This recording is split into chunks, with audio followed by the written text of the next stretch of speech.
In a packed New York City courtroom, emotions ran high as singer and former Bad Boy Records artist Cassie Ventura took the stand to deliver gut-wrenching testimony against music mogul Sean Diddy Combs. It was the first time the two had seen each other face-to-face in more than 6 years since their relationship had ended, and the tension was palpable from the moment she entered the courtroom. Cassie, now 9 months pregnant, walked with composure and courage toward the witness stand. As she passed Combs, she kept her eyes forward, never acknowledging his gaze, though court observers noted that he looked directly at her, watching her intently. Cassie's testimony centered largely around what prosecutors have labeled freak-offs, prolonged, drug-fueled sexual escapades orchestrated by Combs that she says left her feeling humiliated, degraded, and stripped of her self-worth. According to Cassie, these events became a regular part of her life during the height of her relationship with Combs. She described these freak-offs as increasingly frequent and invasive, sometimes occurring weekly. At times, she said, they would last not just for hours, but for days, the longest spanning nearly 4 days straight. Cassie described losing control over her personal schedule,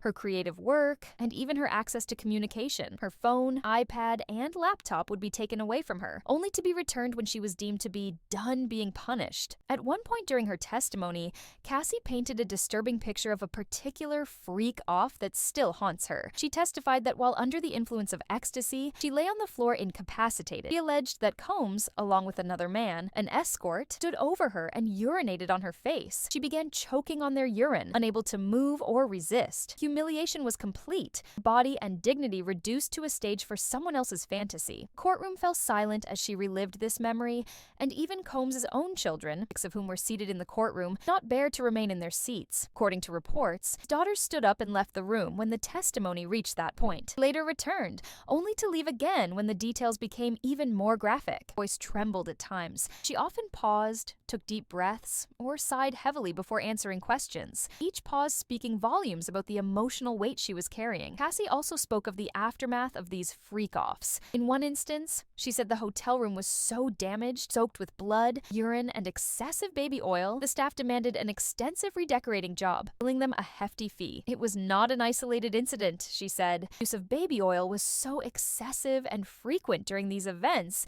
that at one point the judge interrupted the prosecution to urge them to move forward. I see when she testified about these freak-offs, she said that it started early in the relationship. She was young, she was naive, and she wanted to satisfy Combs. Cassie said she was tasked with finding male escorts herself, often browsing websites like Craigslist or hiring from an escort service called Cowboys for Angels. She noted that the men were usually not particularly attractive or conventionally appealing, which seemed irrelevant to Combs. What did matter, she claimed, was their race and body type. She said he preferred black men who were well endowed, and that was a consistent requirement in their selection. One of the most pivotal moments in Cassie's testimony came when the prosecution asked her the question that so many victims of abuse are forced to answer publicly. If it was so bad, why didn't you leave? At this, Cassie broke down in tears. Her voice cracked as she struggled to respond. I didn't leave because I was in love, she said. I was completely in love with him, and I kept thinking it would get better. And the worst part is, those freak-offs were the only time I got to be alone with him. I was so busy, so surrounded by people, started to believe that this was the only way to connect with him. She explained that over time, trauma and degradation became linked in her mind with emotional intimacy. It became the only version of closeness I knew. As horrible as it was